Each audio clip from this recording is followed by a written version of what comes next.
Back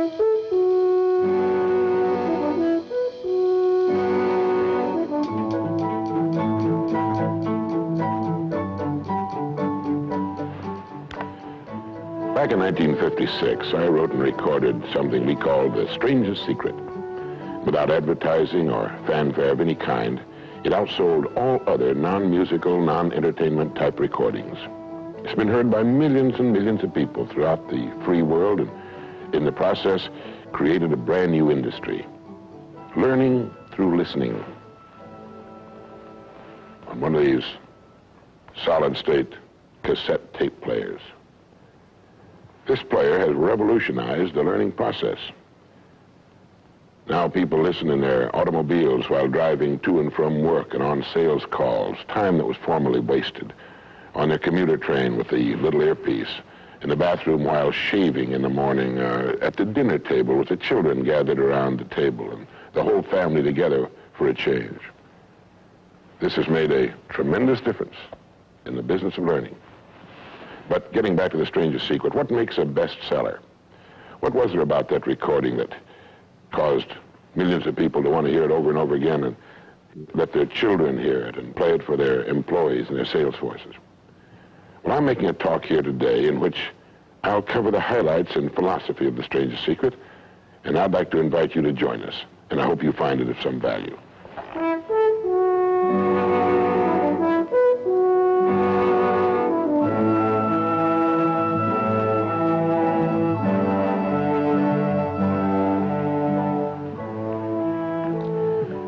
I want to tell you the most interesting story in the world.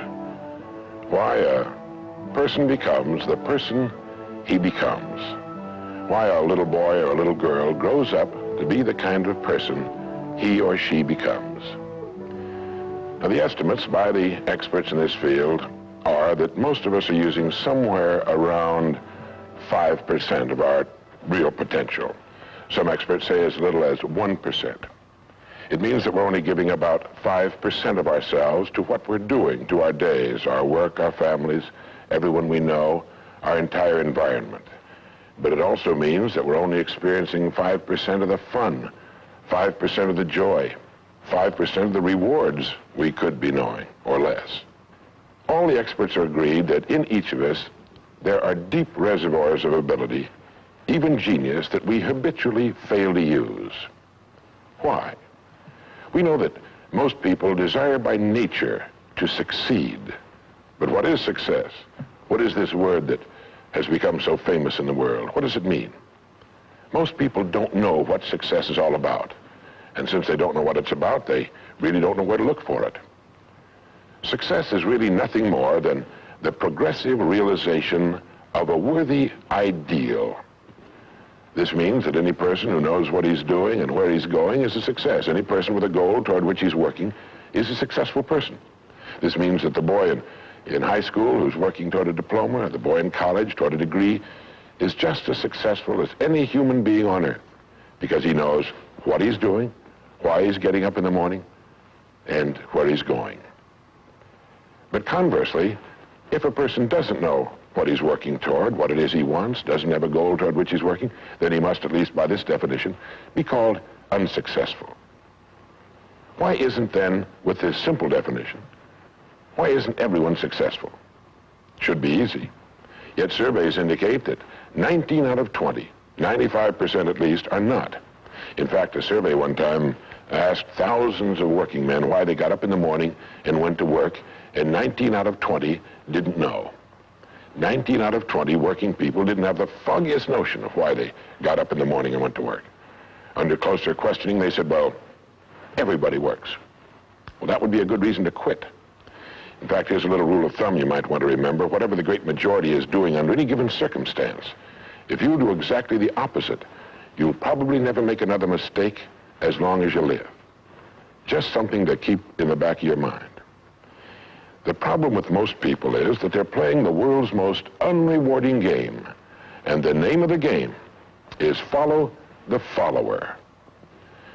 There's a story about a small town in which there was a jewelry store, and like all jewelry stores, or most jewelry stores at least, he had a big clock in his window. And every morning for years he'd noticed a working man stop adjust his pocket watch to the same time as the clock in the window. He'd been doing this for many years, and one morning the jeweler was out in front sweeping his sidewalk, and so he asked the man, he said, "Tell me, why do you adjust your watch to my big clock every morning? I've noticed you're doing that for years." The man said, "Well, I'm the foreman down at the big plant." He said, "I want to make sure my watch is correct because I blow the quitting whistle every night at 5 o'clock. The jeweler looked at him rather strangely for a minute, and he said, well, that's funny." He said, "I've been setting that big clock in the window by that quitting whistle all these years." A very logical thing, but they could have been off 6 months. It was a case of a person just going along with what he thought to be correct without checking his references. So I want to suggest that from now on out, at least we do that we check our references and ask ourselves, are the people I'm following going where I want to go? Let me tell you the story of what we might call the average young man in our society.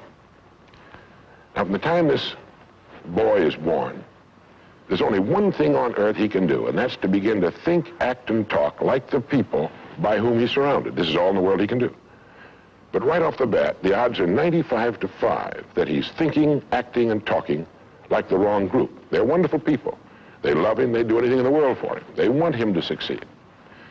But the odds are 95 to 5 they haven't got the answers he needs if he's to reach fulfillment as a human being, if he's to reach this success that he wants, if he's to reach into these deep reservoirs of ability and genius we know he possesses and draw it out.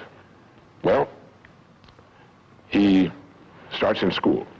The most important thing to a little boy in school is to be liked by the other little boys in school. And so at this tender age, he begins to follow other little boys his same age who don't know any more than he knows and who do not necessarily have any capacity for leadership. And he does this in the first grade, and the second, and the third, and the fourth, and the fifth, and the sixth, and the seventh, and the eighth, and year after year after year, he forms himself into a composite average of other little boys his age, trying to be like them, trying to do the only thing in the world that's impossible for a human being to do, which is to be like somebody else. Now, let's say he goes all the way through school, usually goes in the military service. Again, he's caught in a vice-like grip of conformity. Now, let's say he's 25 years old, out of school, out of service. What's he going to do?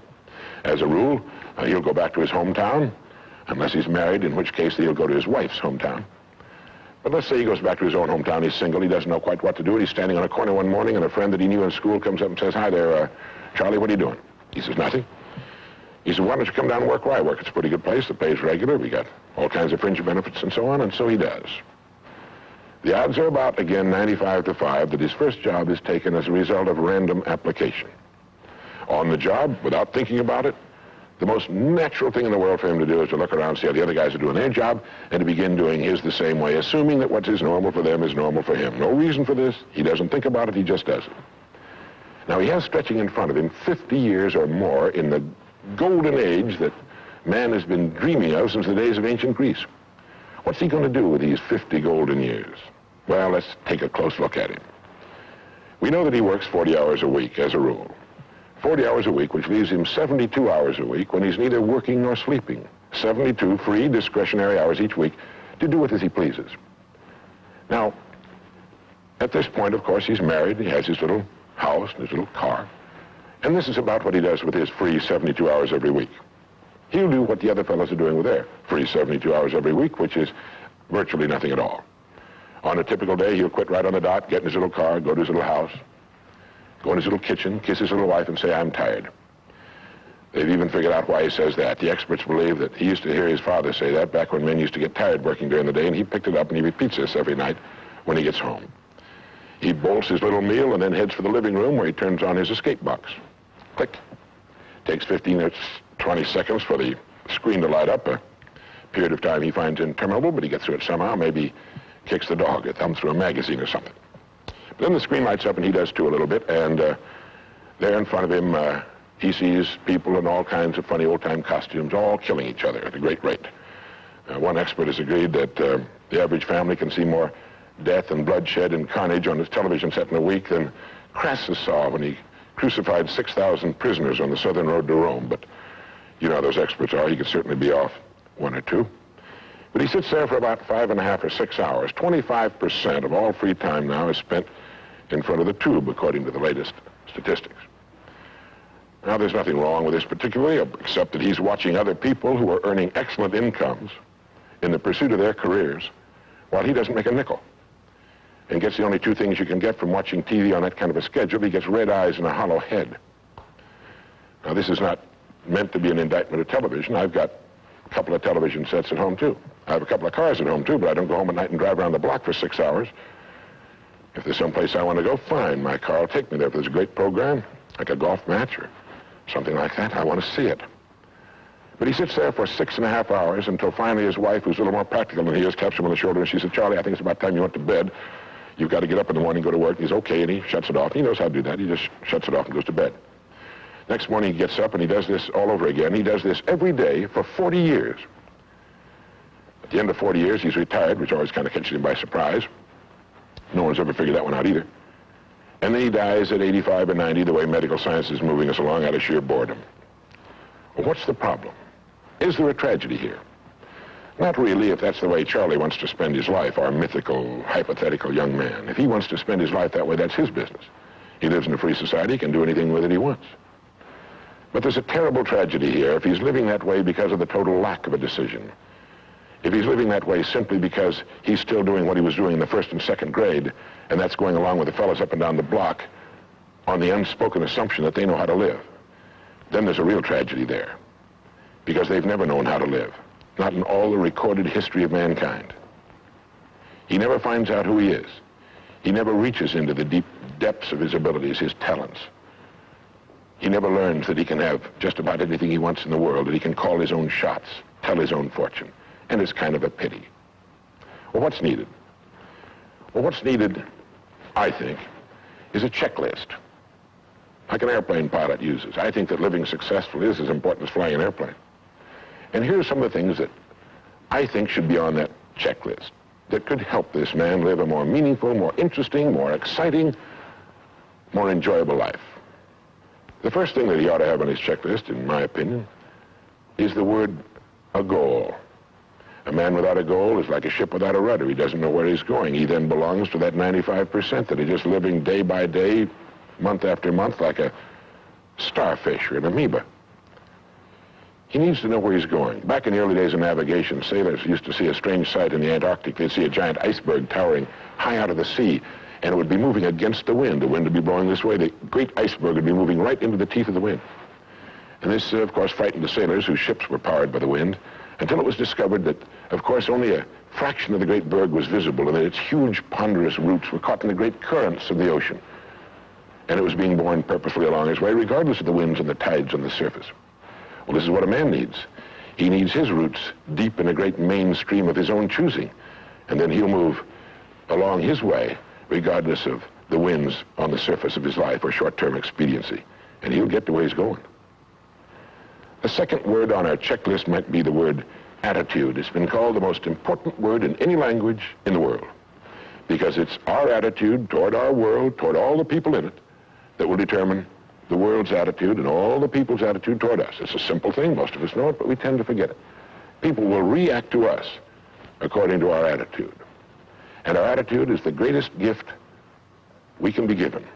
You know, the little creatures of the world were given a wonderful gift by Mother Nature called protective coloring, in which they can blend into their background without being seen. But man was not given this great gift, because man was given an incalculably greater one. Only man has the godlike power to make his surroundings change to fit him, because his environment will change as he changes. A man's environment is a merciless mirror of him as a human being. And if he thinks his environment can stand a little improvement, all he has to do is improve, and his environment will improve to reflect the changing man. Third would be the word think. To think. The highest function of which a human being is capable. It was put pretty well by the great Pulitzer Prize-winning playwright Archibald MacLeish in his great play, The Secret of Freedom, in which he has one of his characters say, "The only thing about a man that is a man is his mind. Everything else you can find in a pig or a horse." It's true. And so if we're going to develop something, this is a good place to start. To think deliberately and with a purpose. To spend a little time each day before a blank sheet of paper with our goal perhaps written at the top, and come up with some fresh, new and exciting ideas. The next point on our checklist you might call the law of laws. That's what Emerson called it, this great old law of cause and effect, that our rewards in life will always be in exact proportion to our contribution, to our service. We all know this, really. We tell our children in Sunday school that as ye sow, so shall ye reap, but we forget that that's true. If a man is unhappy with his rewards, all in the world he's got to do is find ways of increasing his contribution, his service. It's like the story of the preacher who was driving down a country road, and all of a sudden he came to the most magnificent farm he'd ever seen in his life. It was beautiful. And so he saw the farmer approaching the road on his tractor, and so he hailed him, and he said, "My good man," he said, "God has certainly blessed you with a magnificent farm." And the farmer thought for a moment, and he said, "Yes, you're right, he certainly has. But you should have seen this place when he had it all to himself." And the preacher had his sermon for the next Sunday. He realized that all the farmers up and down that road had been given the same land, but one man had made something great out of it. Well, all of us are given the same land. We're given a human life, and each of us can make something great out of it too if we want to. The next point might be simply the word truth. Since everything we do has an equal and opposite reaction, unless what we're doing is based on truth, we're building on sand, and it can't stand. The next point would be R&D, research and development. None of us would want to work for a company or invest our money in a company that didn't have a very viable research and development department. That is, pumping a good percentage of its profits back into research and development because its future depends on it. But so does a man's. And you might ask yourself, how much of your own take-home pay have you spent during the past year for materials calculated to make you smarter this year than you were a year before? Calculated to make you a little better, a little bigger as a human being, to perhaps love a little more and hate a little less and do a little better job than you did a year ago. How much money are you pumping back into yourself and your future? It's worth thinking about. And finally, the strangest secret. At the beginning, I said, what makes a child grow up into the human being he becomes? Well, this is the reason for that. Of course, he's the confluence of a genetic pool that goes back for thousands and thousands of years. His environment has an influence on him, of course. But what makes him become the person he becomes is that he becomes what he thinks about most of the time. It's as simple as that. We become what we think about most of the time. And that's the strangest secret. This is why thinking is so vital. This is why a goal is so important. Because we will become that. This is why people who set goals achieve them. The trouble with men is not in achieving their goals. They do that. It's in establishing them. Well, that's about it. I think it's good to remember that if we just go along with the crowd, we won't wind up with much more than the wish that we could do it all over again, and as far as we know, you can't. If we want to amount to anything as individuals, we need individual goals, individual thinking, individual actions. And we must never conform to the big group. We must love them, we must help them, we must serve them, because our whole success will depend on our ability to do these things. But never lose our own individuality and our identity by permitting ourselves to become submerged in what has historically proved itself to be little more than a suffocating sea of indirection and purposelessness. If we want to emulate someone, fine, but let's be choosy in whose steps we follow. It's the only life we've got. And remember to think. Imagination is everything, and we can become what we can imagine. If you find yourself getting depressed and down at the mouth, as we all get once in a while, you might want to remember this quotation by Dean Briggs. He said, "Do your work. Not just your work and no more, but a little more for the lavishing's sake. That little more which is worth all the rest. And if you suffer as you must, and if you doubt as you must, do your work. Put your heart into it, and the sky will clear. And then out of your very doubt and suffering will be born the supreme joy of life." Believe it or not, in an age when we've come to nearly deify leisure time, we've almost lost sight of the fact that virtually all our satisfactions, rewards will come not from our leisure, but from our work. And don't forget the strangest secret. We become what we think about.